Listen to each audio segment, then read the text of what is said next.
Olá, tudo bem, gente? Tudo bom com todos? Então vamos dar início, reinício à nossa aula de Cirúrgica 2. Só lembrando que sempre eu passo para vocês que na nossa última aula eu falei sobre histerectomia, retirada do útero, né? Existem várias causas, como eu já falei, para retirada do útero, né? Seja um tumor, seja pólipos, seja,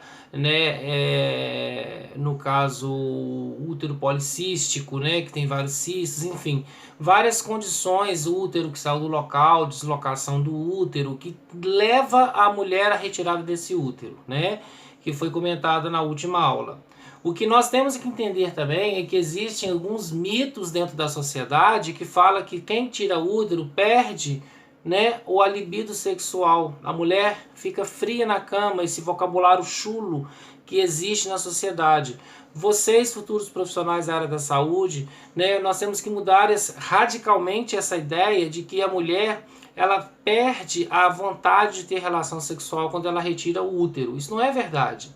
Ninguém vai ter relação sexual com o útero, né? Na verdade, isso é uma mitologia, um luto que é um mito que acaba traumatizando ainda mais o conceito da questão da retirada desse próprio útero, que vai trazer, na verdade, para a mulher um comprometimento neurológico, uma ansiedade, a mulher pode se sentir mutilada, a mulher pode se sentir oca, a mulher pode se sentir menos do que a outra, né? E isso pode gerar ansiedade dentro da mulher.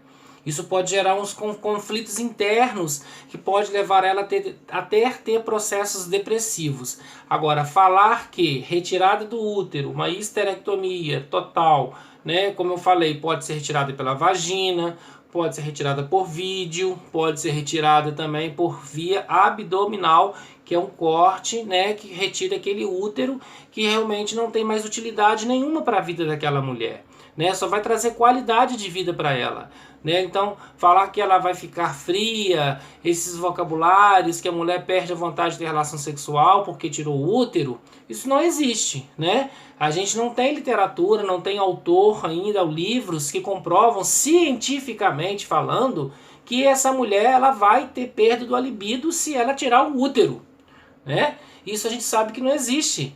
É aquela questão, a Maria vai com as outras, sabe? Porque a fulana falou, então vamos falar, então, vamos levar para frente. Não sei nem qual que é o assunto, mas a gente vai tocar o assunto para frente. Então não é assim que as coisas funcionam. Tudo tem que se embasar na área científica, né? Então, ou seja, retirou, teve a causa, a etiologia, teve a clínica, teve a indicação, teve o problema pelo qual foi retirado o útero, ponto final, né? Agora, é uma questão de trabalhar o sistema nervoso, é uma questão de trabalhar o sistema neurológico, principalmente quando seja uma mulher ainda de meia idade, seja uma mulher ainda que está na fase reprodutiva e que sabe que não vai poder mais ter filhos. Então isso pode comprometer a parte emocional. E a parte emocional comprometer a parte dos esfínteres da mulher ter que sentir prazer e não sente mais prazer, né? Para ela estar naquele conceito. Para que sentir prazer se eu não vou poder mais ser mãe? Para que sentir prazer se eu não vou poder mais engravidar? Para que sentir prazer se eu não vou poder mais carregar um filho no meu ventre, no meu útero? E isso está relacionado à parte cognitiva, à parte emocional, à parte da estima da mulher, que pode estar alterada devido a essa crise desse conflito interno. Agora, falar que o útero retirado, a mulher perde o libido, isso não existe, jamais, né? Tem que trabalhar quando é prejudicado a parte emotiva. Tem que trabalhar quando é prejudicada a parte emocional da mulher. Perfeito? Continuando então a nossa aula, continuando a nossa matéria, depois de histerectomia, eu quero que vocês peguem comigo lá na literatura, na página 64, onde vamos falar um pouquinho sobre câncer de mama, né? Gente, o câncer de mama, né? Na verdade, esse câncer de mama Não só mulher que apresenta câncer de mama. Homens também apresentam câncer de mama. Sim. Só que a incidência, casos novos de homens com câncer de mama é muito menor do que da mulher. 1 milhão de homens, um vai ter câncer de mama. Quando é um homem que tem uma concentração maior de tecido adiposo, pode até fazer uma mamografia. Quando ele não tem tecido adiposo nenhum, ele vai tomar o banho, ele vai se tocar também para ver se ele sente, né, algum tipo de nódulo, algum tipo de caroço, né, alguma coisa dura que está andando assim. Ele pode fazer uma tomografia, ele pode fazer uma ultrassom, né, do tórax, da região da mama, porque existe o câncer de mama tanto para homem e quanto para mulher. Só que a incidência, casos novos, efetivamente falando, é muito maior em mulher do que em homem, né? A literatura está falando que a elevada incidência dessa doença, seu prognóstico, seus efeitos sobre o futuro das mulheres e a modificação das modalidades de tratamento exige constante vigilância por parte da enfermagem. A gente tem que acompanhar a evolução, né? Principalmente uma mulher mastectomizada. O que é uma mulher mastectomizada? Uma mulher que fez uma mastectomia de mama, né? Essa parte do curativo, a mastectomia hoje ela é dividida em várias etapas. A mastectomia é dividida em várias partes. Não existe só mastectomia total, existe mastectomia parcial, né? 1/3, 1/4, né? Qual que é a parte da mama que vai ser retirada por conta daquele tumor, né? Aí tem o processo do tratamento que envolve também, né, a braquiterapia, a radioterapia, né, a quimioterapia, a iodoterapia, a hormonoterapia. Então são vários conceitos dentro da enfermagem que vocês, claro, deverão saber que existe para tratar o câncer de mama. Se a gente colocar na nossa cabeça que câncer tem cura, tem. Evidentemente que tem, né? Grosseiramente é ruim quando um profissional de enfermagem fala que câncer não tem cura. E para que tratar uma doença que não tem cura?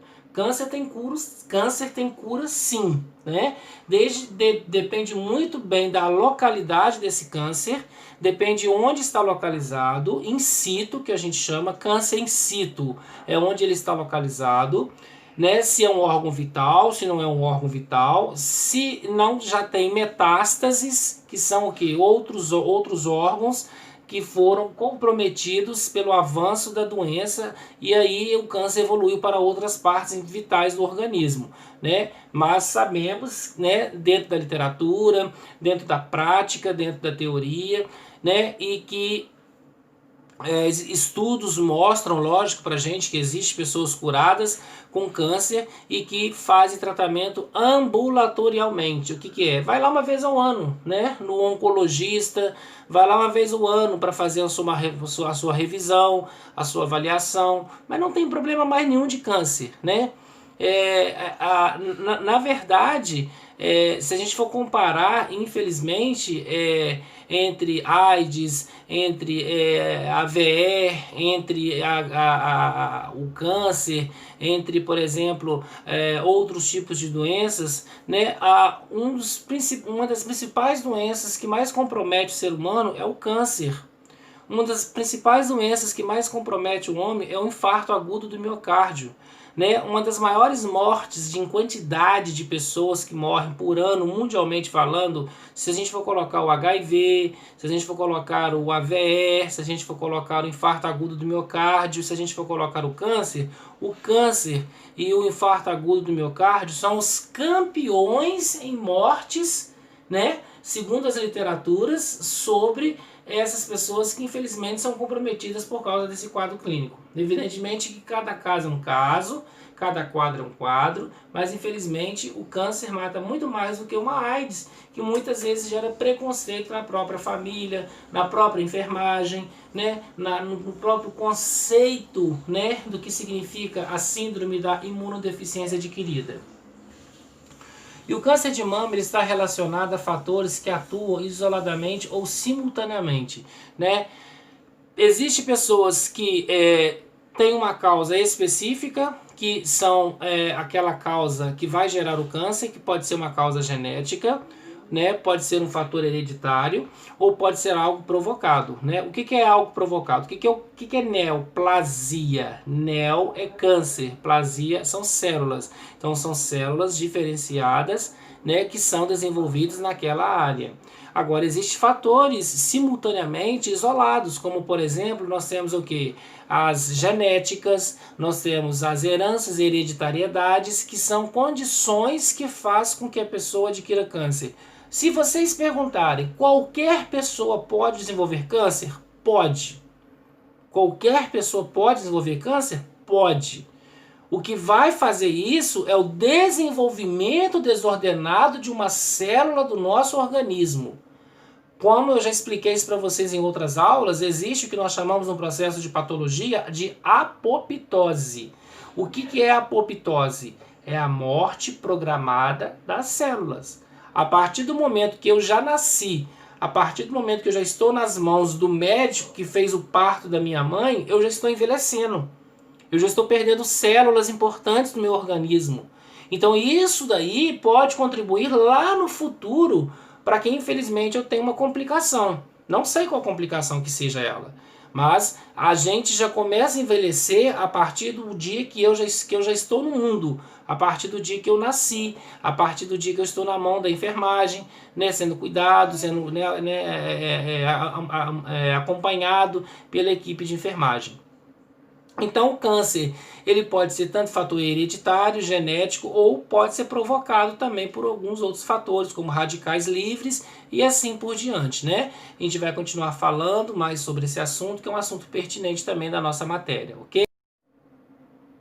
Então, sabemos que existem alguns exames, né, que são realizados para a detecção do câncer de mama. Dentre eles, nós temos a mamografia, né? Nós temos a ressonância magnética, nós temos a tomografia computadorizada, nós temos a biópsia, né? Quando descobre, quando está algo assim que a gente está desconfiado, o médico mastologista, que é o médico responsável, né, por essa área dentro da medicina, que aí vai detectar o tratamento, né, vai detectar a doença precocemente e com isso vai fazer o tratamento. Hoje, por exemplo, no estado de Minas é lei, toda mulher que sofre o processo de mastectomização, que é a retirada da mama, ela tem direito a receber a prótese de mama, né? Ou seja, uma prótese de silicone que é implantada no local onde retirou aquela mama e que ela pode viver uma vida de qualidade, uma vida tranquila, uma vida normal, sem que haja problema algum para a vida dela, né? Principalmente falando da parte emocional, tirar roupa perto de alguém, né? Biquíni, praia, cachoeira, piscina, né? Então isso aí envolve muita parte emocional. Além da parte emocional, envolve muita parte do preconceito, né? A gente sabe que existe tanto preconceito nesse planeta, tanto preconceito, que existe preconceito até de você andar na rua, né? A forma como você anda na rua, as pessoas te observam. Agora imagina você ter um problema sério, né, que precisa fazer um procedimento invasivo sério, comprometido com a sua saúde psíquica e com a sua saúde física, e existe também em relação a isso o próprio preconceito da sociedade, de ficar olhando de um olhar diferenciado para aquele ou para aquela que tem um problema de saúde, né? Infelizmente existe. E com isso tudo, além do que eu falei do câncer de útero, que a mulher se sente emocionalmente abatida, abalada, ela, né, tem a sua estima diminuída, a pessoa que faz retirada de útero é a mesma forma que faz retirada de mama, né? A mastectomia, que na verdade ela se sente mutilada, né? Ela se sente menos do que as outras, né? Na relação sexual, por exemplo. Então, hoje, por exemplo, nós falamos por nosso estado, porque é uma condição que existe, é lei, né, dentro do estado de Minas Gerais, não sei outros estados brasileiros, que a mulher ela tem a opção de receber uma prótese de silicone, né, uma prótese de uma mama mesmo, para que ela tenha a sua qualidade. Ela tem esse direito, ela não é obrigada a receber, né? Mulher, ela coloca um silicone, ela coloca uma prótese, né, mamária, se ela quiser. Isso ela é orientada antes, correto? Continuando, gente, A detecção dos tumores, alterações do tecido mamário ou massas é mais difícil na gravidez devido às alterações fisiológicas normais que ocorrem durante a gestação. Aumento das mamas, né? É um procedimento que às vezes é um sistema fisiológico do desenvolvimento pela prolactina, que são células importantes e glândulas mamárias que vão fabricar o leite. Então, assim, pode camuflar, pode interferir, né? Mamas podem estar doloridas, né? Enrijecidas, pensando que poderia ser o leite, mas às vezes é um processo, né, da patologia que confunde com a gestação, ok? Como várias mulheres interrompem o autoexame durante a gravidez, um importante aspecto de orientação é encorajar essa prática durante toda a gravidez, apesar da dificuldade aumentar, porque o peso aumenta, não consegue mais esticar tanto assim o braço, aquela condição toda. Na verdade, o ginecologista, obstetra, mastologista, clínico geral, aquele ou aquela médica que atende a mulher dentro do consultório, né, a própria mãe, a própria irmã, a própria prima, colega, já tem essa orientação de passar para frente outras orientações de que o toque é importante na hora do banho, não só as gestantes, as nutrizes, que, né, enfim, toda mulher e todo homem, né, principalmente quando tem câncer, quando tem histórico de câncer na família, passar a fazer o toque, né, para saber se realmente existe a presença de um nódulo. Né, pensar, será que tem, será que não tem? Então procurar o especialista para que a gente acompanhe isso de perto. Várias mulheres com câncer de mama acreditam que a tensão é um fator etiológico do desenvolvimento de sua neoplasia maligna. O câncer, a gente sabe que ele tem, como eu já falei, a fonte dele pode ser genética, a fonte dele pode ser hereditariedade, ou seja, pode herança, né, na própria família, pode ter pessoas com câncer, e também do nada, né? O que é esse do nada, João? É o desenvolvimento desordenado de uma célula que está presente no órgão.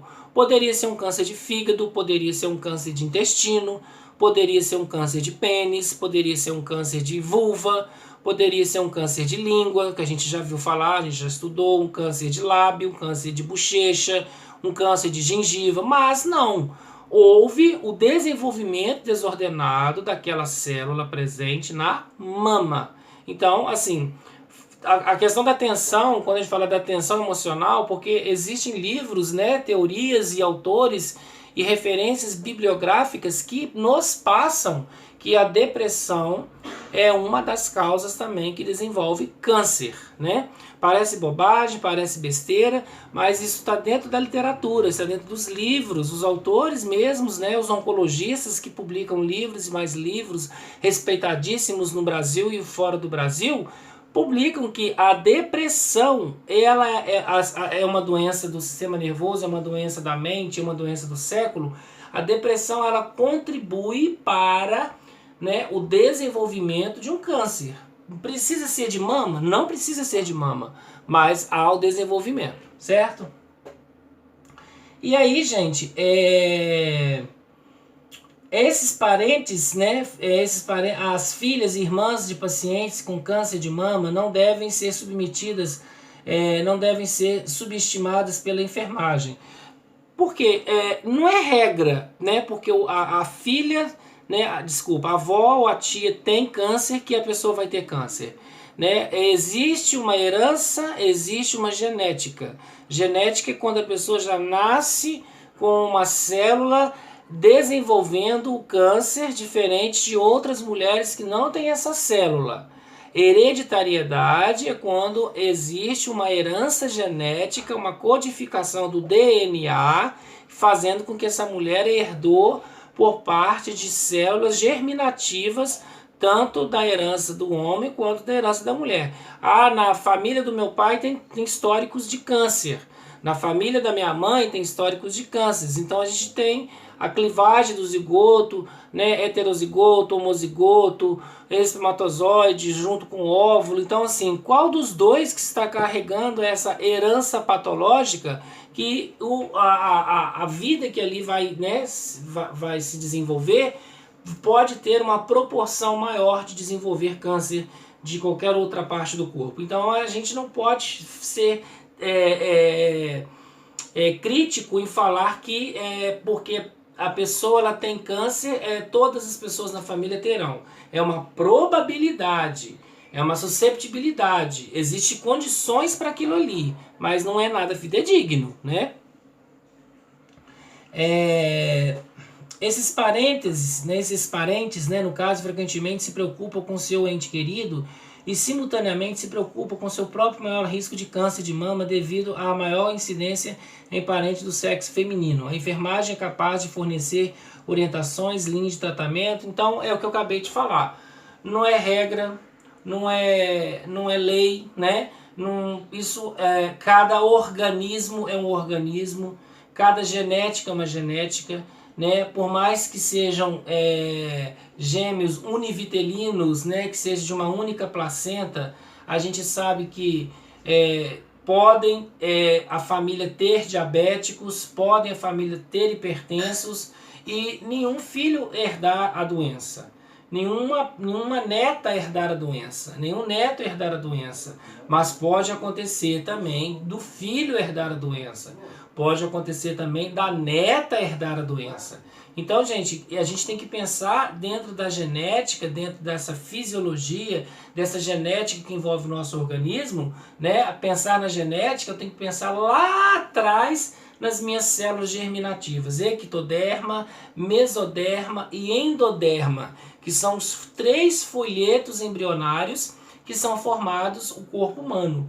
Ectoderma, mesoderma e endoderma, que são os folhetos embrionários que são formados aí pelo nosso corpo humano. E isso é importante porque pode existir uma falha, né, na formação das células germinativas, seja o ectoderma, seja o mesoderma, seja o endoderma, que lá na frente, depois da formação do embrião, depois da formação do feto, depois da formação da criança, ter a apoptose, que é a morte programada das células, ter uma diferenciação celular e a pessoa desenvolver o câncer. Mas isso não é regra, ok?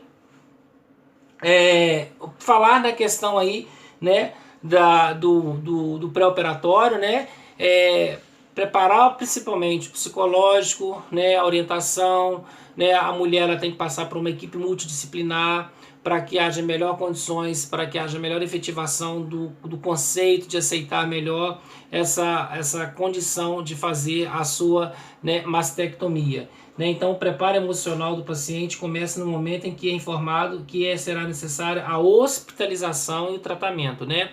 Pode ser um choque muito grande, é o que eu falo, né? Na primeira matéria que a gente viu de cirúrgica, né? Risco, decisão, né? Cirurgia, convivência. Às vezes as pessoas já procuram na internet, às vezes já procuram nas revistas, já procuram nos celulares informações daquilo que ainda ela vai ouvir da boca de um médico dentro do consultório, né? E aí eu sei que eu vou ficar internado. Eu sei que eu vou ficar internada. Por que você sabe? Você não foi no médico, eu já procurei na internet. Então essa convivência, esse aspecto, essa ligação com a mídia, essa ligação, né, com o convívio social da publicidade, né, das propagandas, faz com que as pessoas busquem muito mais a fundo na internet o problema até antes de chegar no médico, para o médico falar aquilo que a pessoa tem. Né? Isso acontece muito, né, em todos os lugares, isso é normal acontecer, se todo mundo faz isso, né? Porque a curiosidade, né? Antes não tinha internet, agora tem internet para matar a curiosidade de todo mundo com relação ao problema que ele está passando. Ele quer saber o que vai acontecer com ele, né? E ele não está errado. Então, pessoal, falar sobre câncer de uma forma geral, né? A gente sabe que assola as pessoas, preocupam muito a sociedade brasileira, né, de uma forma geral, porque na verdade fumar não é regra ter câncer de pulmão, beber não é regra ter câncer de fígado, né, pegar sol não é regra ter câncer de pele e outras condições que a gente sabe que existe que pode acontecer de desenvolver o câncer, não é mesmo? Mas O tratamento existe, né? Já falamos sobre alguns tratamentos, já falamos sobre o processo da mastectomia, né? Pode ser, a enfermagem tem que auxiliar nos curativos, né? Se vier com dreno, avaliar a concentração de dreno de secreção, monitorar a febre, porque sinais de febre, sinais de infecção, né? Avaliar a estima desse paciente para ver se esse paciente está um paciente aceitável com a patologia, depois que retira a mama, né? Fez um tratamento multiprofissional com psicólogo, com assistente social, com terapeuta ocupacional, com o próprio médico, com o enfermeiro, com a família, com o marido, né? E assim por diante, para que todos trabalhem junto como sendo base para que essa pessoa fique de uma melhor forma possível e para que não haja problema com ela, correto? Então a cliente deve saber que existem vários recursos e opções como próteses, nós já falamos sobre elas, cirurgias, já falamos sobre essa questão de cirurgias, grupos de apoio, né? Pessoas que têm as mesmas condições de outras pessoas, nós chamamos de ONG, organizações não governamentais, que podem estar trabalhando junto com apoio motivacional, né, de pessoas que têm a mesma clínica, que têm o mesmo problema e que está passando por esses, né, por essa fase, por esse sentimento, né, de às vezes sentimento de culpa, às vezes sentimento de negação, né, por não aceitar, mesmo estando já com a mastectomia realizada ou com uma prótese, né? A gente tem que entender também que nem toda mulher que faz mastectomia, a prótese ela vai ser aceitável, porque a gente tem que pensar também no processo de rejeição, né? Importante falar sobre isso, no processo de rejeição dessa prótese, que acaba comprometendo ainda mais a qualidade de vida dessa pessoa, a estimativa de vida, a estimativa de ter uma vida tranquila, diminui muito, principalmente quando ela percebe que vai ter que retirar aquela prótese, percebe que ela vai ter que retirar aquela mama, porque está tendo rejeição por um processo inflamatório, porque na verdade eu tenho que entender que aquela mama que está ali é um corpo estranho. Se é um corpo estranho, o meu organismo está rejeitando, não é? Então, existe, como eu já falei, né, gente, várias vezes existem organismos e organismos que podem ou não aceitar determinado tipo de corpo estranho dentro da pessoa. Um DIU, por exemplo, dispositivo intrauterino, né? Marca-passo, próteses, né, de outros tipos, de outras áreas, né, do nosso sistema humano, como por exemplo o sistema cardiovascular e assim por diante. Uma vez estabelecido o plano de tratamento, é iniciado imediatamente, sendo considerada a promoção da melhor condição física, psicológica e nutricional dessa pessoa. Então é feito ali um estudo, né, da pessoa, da mulher ou do homem que tem câncer de mama, né, mesmo assim no início ou depois, né, durante ou pós, tem que ser feito várias análises de como vai ser feito o procedimento, por exemplo, do tratamento. Esse tratamento vai ser medicamentoso, vai ser com rádio, vai ser com químio, vai ser químio e rádio simultaneamente. Não, nem é químio nem é rádio, vai ser cirurgia. Não, primeiro vai ser químio, vai ser rádio e depois vai ser a cirurgia. Então, assim, a parte motivacional da pessoa interfere muito nessa questão. Muitos pacientes têm neutropenia, né, que na verdade aí é o aumento dos neutrófilos, né, que são células de defesa do organismo também, que quando elas estão aumentadas, significa que tem algo de errado acontecendo no organismo, pode ser uma infecção. Na verdade, não pode, principalmente pacientes oncológicos, pacientes que fazem tratamentos de câncer, gente, eles não podem apresentar febre, não pode apresentar hipertermia, porque isso é sintomas de algo que está acontecendo de errado. E aí a enfermagem, né, juntamente com o apoio da família, vai orientar a família da melhor forma possível. O oncologista, o médico, vai passar sobre essa questão toda da febre. Teu febre, está apresentando febre? Procurar o hospital onde começou o tratamento. E o pós-operatório, né? Depois da cirurgia, né, propriamente falando, inclui a monitorização, né, da pressão arterial, temperatura, pulso, respiração, curativo, verificação de se curativo, se tem sinais flogísticos como dor, rubor, edema, calor, se está drenando secreção purulenta, se está drenando secreção sanguinolenta, se está drenando exudatos, que são secreções, né, misturadas com pus e outros tipos de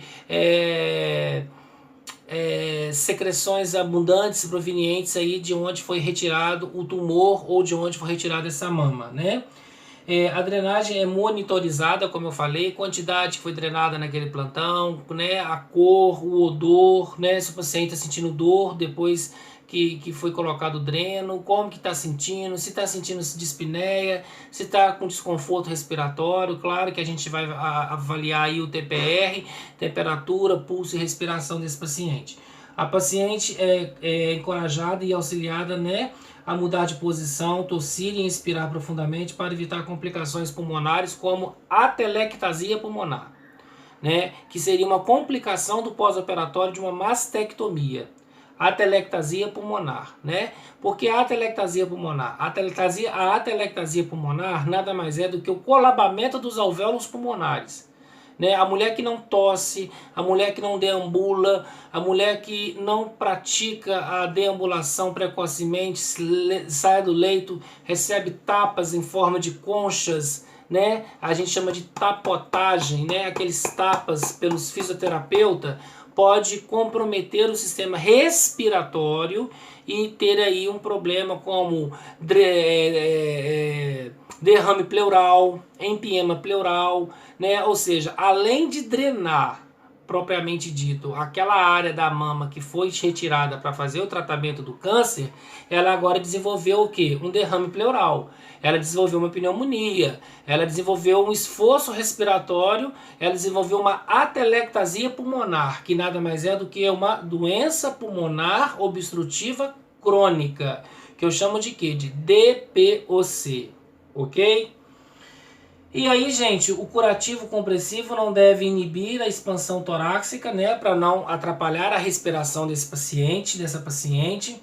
A monitorização do local da cirurgia alerta a equipe de saúde para os sinais iniciais de infecção, como eu falei, dor, rubor, calor e edema, né? Dor, rubor, calor e edema. São condições aí que podem colocar a enfermagem estar antenada naquilo que pode estar acontecendo com aquela incisão, com aquele dreno, que pode ser o quê? Sinais de infecção. Dor, rubor, calor e edema e alteração da função, né? Que é o quê? Alteração celular que está presente ali dentro do organismo daquela pessoa, ok? Então, qualquer dúvida que vocês tiverem quando eu falo dos termos técnicos, das palavras técnicas e científicas, vocês devem passar para mim, vocês devem me mandar pelo WhatsApp, vocês me devem mandar pelo grupo, né? Fiquem à vontade, perguntem, não fiquem com dúvida, né? Apesar que a nossa prova é mês que vem ainda, segunda prova, mas vocês têm que estar antenado a tudo que eu falo, porque mesmo que não esteja na apostila, mas eu estou falando, eu posso cobrar na prova. Porque eu estou falando e estou explicando. Então, se eu estou falando e estou explicando, eu posso e tenho todo o direito de cobrar na prova. Então, gente, não fique com dúvida. Tem dúvida na matéria? O professor falou de câncer de mama, falou aquilo, DPOC, atelectasia pulmonar, broncoectasia, né, alvéolo, né, tapotagem, excesso, sinais flogísticos. O que é isso? Para que serve isso? Por que isso? Então, não fiquem com dúvida, pessoal. Tem dúvidas? Mande para mim, porque assim vocês poderão ter essa referência. Até, se Deus quiser, breve a gente vai estar junto novamente, espero eu, bem breve, para que a gente possa fazer, né, muito mais do que a gente está fazendo por vocês, ok? E aí, o braço deve ser elevado para auxiliar a gravidade da remoção do líquido, né? O paciente não deve forçar ao olhar para a incisão se não estiver pronta, a não se sentir vontade para isso, né? Motivação, desmotivação, né? Ela não quer olhar ainda para o lado que fez a mastectomia, né? Isso é uma condição da mulher, isso é uma condição dela, né? Mesmo ela ter passado por uma equipe multiprofissional, mesmo ela ter passado por uma equipe que vai dar para ela base, para ela aceitar que ela perdeu aquela mama, né, por um câncer, por um tumor maligno, né, não é metástase, retirou a mama, acabou o problema, não tem necessidade de colocar prótese porque não tirou a mama toda, só tirou, né, um quinto daquela mama, por exemplo. Então, na verdade, essa mulher ela tem que passar por uma abordagem criteriosa, por uma equipe multiprofissional. Gente, por isso que eu falo, importantíssimo o apoio da enfermagem, trabalhar, né, o ego, o superego, o id dessa profissional, deste ou desta paciente, porque eu já falei, homem também tem câncer de mama, homem também desenvolve câncer de mama, homem também morre por câncer de mama, homem faz quimio, rádio, iodoterapia, braquioterapia, né, retirada da mama do nódulo por conta do câncer, em quantidades, em números bem menores, mas isso acontece, ok? Então, gente, eu quero deixar essa aula para vocês de hoje, essas explicações. Qualquer dúvida que vocês tiverem, vocês mandem para mim, tá? Nós vamos continuar a nossa aula. A nossa prova ela é mês que vem, né? Se não me falha a memória, deixa eu só recordar aqui, turma H, né? A nossa prova é 23/9, tá? Então, qualquer dúvida, eu estou à disposição. Um forte abraço.